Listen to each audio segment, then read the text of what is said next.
I remember observing a woman during labor turn the back of her head into a drum. This is a woman who has never had any mental issues before, but I'm telling you, when labor pain hits, it hits different.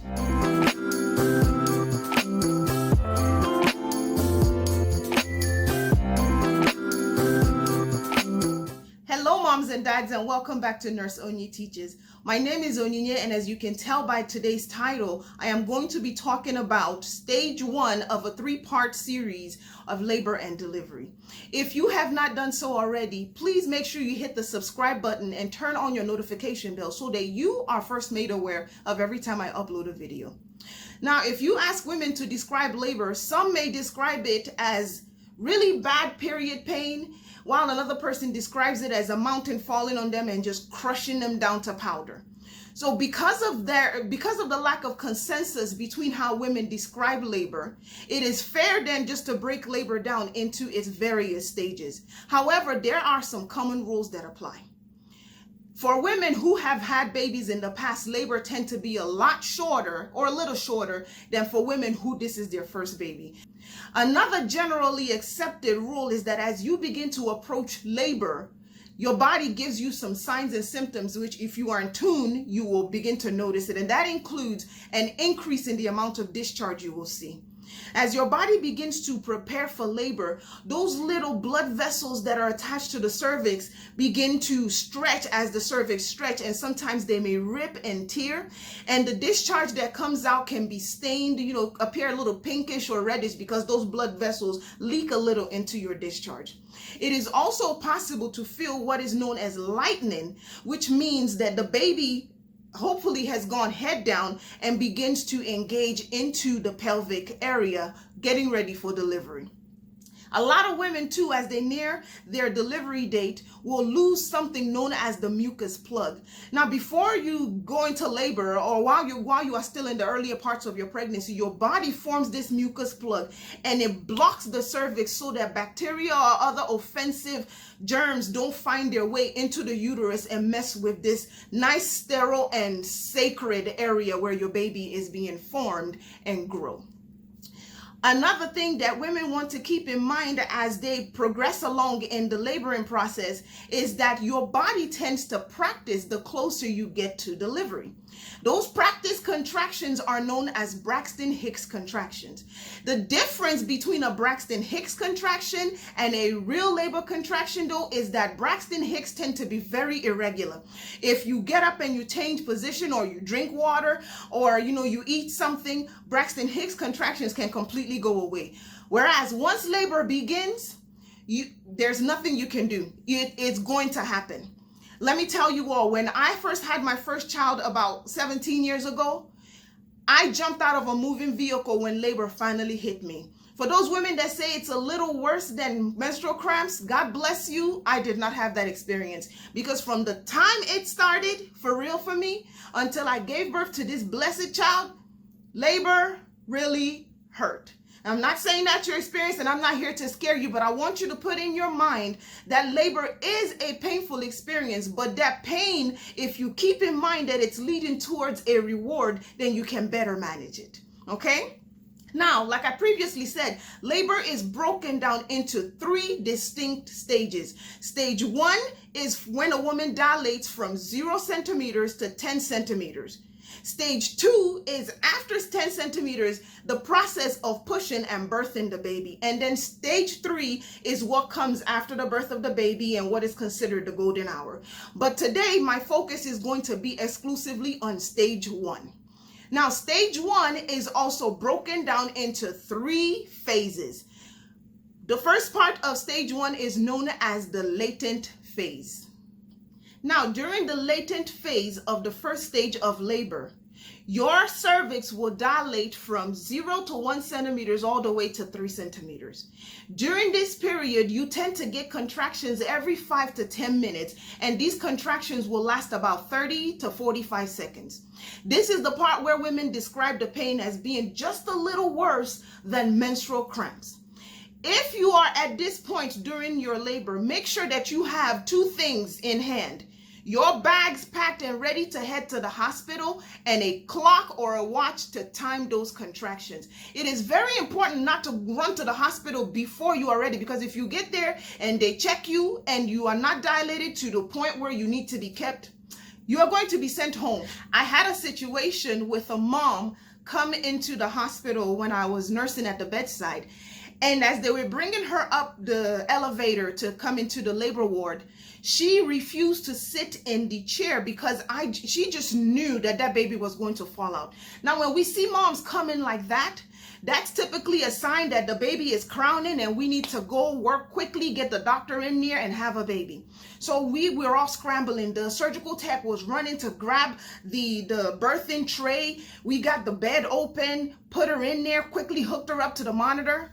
We checked her. She was having contractions. Yes, they were patterned contractions, but her dilation was not even a full centimeter.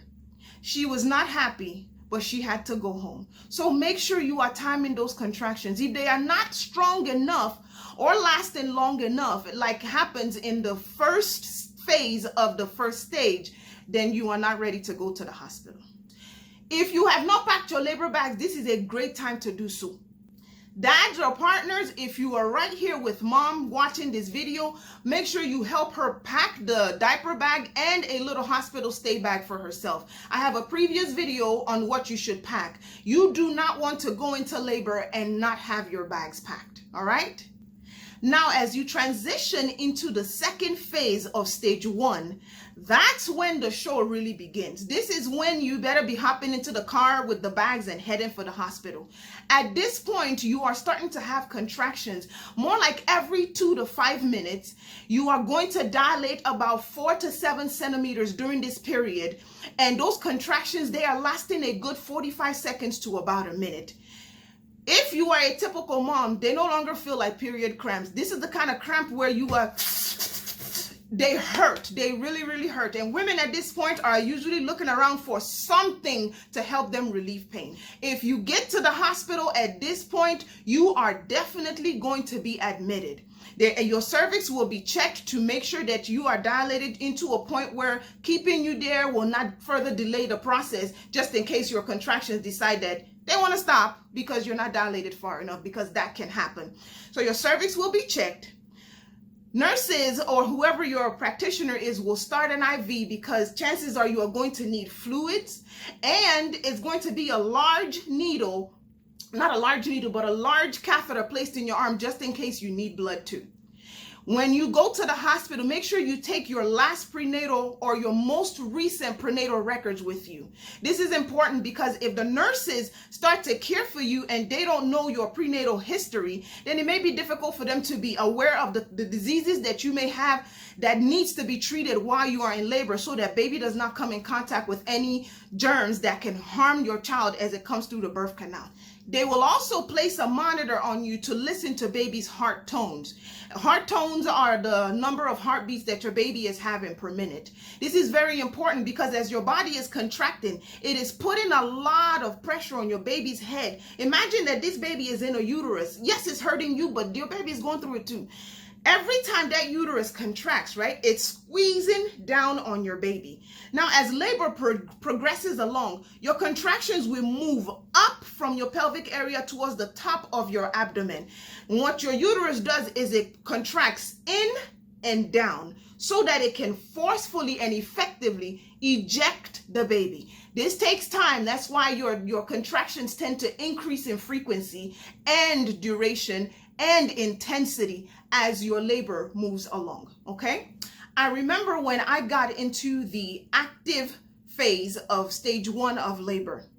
Before we were admitted into our permanent room, the nurse who was seeing me in the triage room told my husband that if he gives me these 2 fingers, no matter how hard I squeeze it in labor, it will not hurt.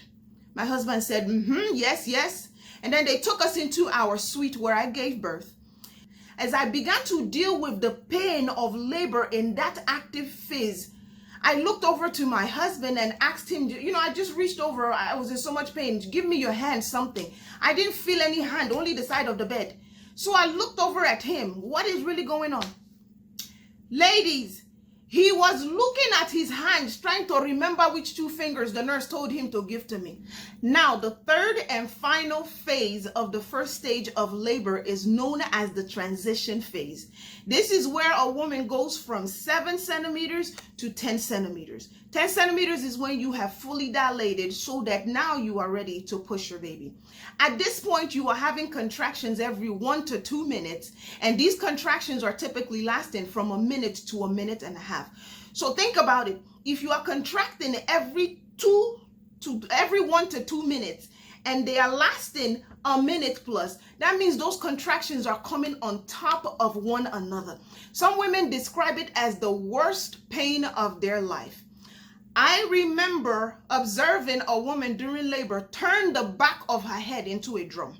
This is a woman who has never had any mental issues before, but I'm telling you, when labor pain hits, it hits different. Every contraction, and it became so persistent that when the doctor came in, the doctor was looking at her like, is she okay? Is this normal? Don't hurt yourself here because you still have the work of pushing to do. At this point, so many women are tired. They are just drained because, believe it or not, these contractions, they consume a lot of energy. On top of being in labor, keep in mind that you cannot eat anything while in labor. Some women look like, why would I be in such pain and I cannot eat? There are many reasons why you are kept from eating or asked when you had your last meal when you go into labor. Number one, as labor progresses along, your body tends to increase the sensation of nausea and vomiting. If you have a lot of food on your stomach, you just imagine you are vomiting all of this food, and it's not a pretty sensation. I'm not saying that having an empty stomach makes vomiting feel any better, but it's certainly a safer situation for a mom. You can have ice, but this is not the time for you to go and say, hey, please let me place an order for enough ice for it to constitute a meal. No, you're just going to keep the ice in your mouth to keep your mouth nice and moisturized and keep you from drying out. And just keep you hydrated. Remember, you are getting IV fluid, so every step of this is properly calculated and you are being watched during the entire process. The other reason why it's important for you not to have anything in your stomach is because in the case of an emergency C-section, you are going to need medication to completely stop the movement of your intestine and your stomach. A lot of times when this happens, most women tend to regurgitate what they ate, especially if they didn't tell the nurse or anybody that they had something to eat before they headed to the hospital. When you regurgitate and they have you on the cesarean table doing the procedure, there's a chance that this vomit or whatever came up from your stomach can go into your lungs, and now you are dealing with something known as aspiration pneumonia. So as you are heading to the hospital, do not go detour at McDonald's or Biggie's or any fast food joint so that you say, nurse, when you say they will not feed me in the hospital, so let me go ahead and eat something. Don't do yourself that injustice. If it's gonna be a while, especially if you are in the first phase of stage 1, and you can eat a little meal, make sure it's something light, something that your body can digest, but don't overstuff yourself and look like a squirrel with your cheeks full of squirrel nuts so that you don't feel the need to beg for food during labor. It is to your benefit that you are kept from eating during the laboring process, okay? As previously mentioned, when you get to the end of this 10 centimeter journey where your cervix is nice and thinned out and soft, baby's head has engaged with the pelvic bone, it's time to push. And it's also time to get ready for part 2 of this video. If you have not done so already and you've learned something here, make sure you hit the subscribe button. Make sure you stay tuned for part 2 and part 3. And then share this video with somebody you know will benefit from it. Don't forget to turn on your notification bell too. Leave me a comment, especially the dads and partners, to make sure that you are supporting your partner through the process, that you are helping every little bit that you can. And then I will see you all in the next video. I wish you a happy, healthy, and safe pregnancy. Until the next time, come along with me and let us build this community of learners. Be blessed.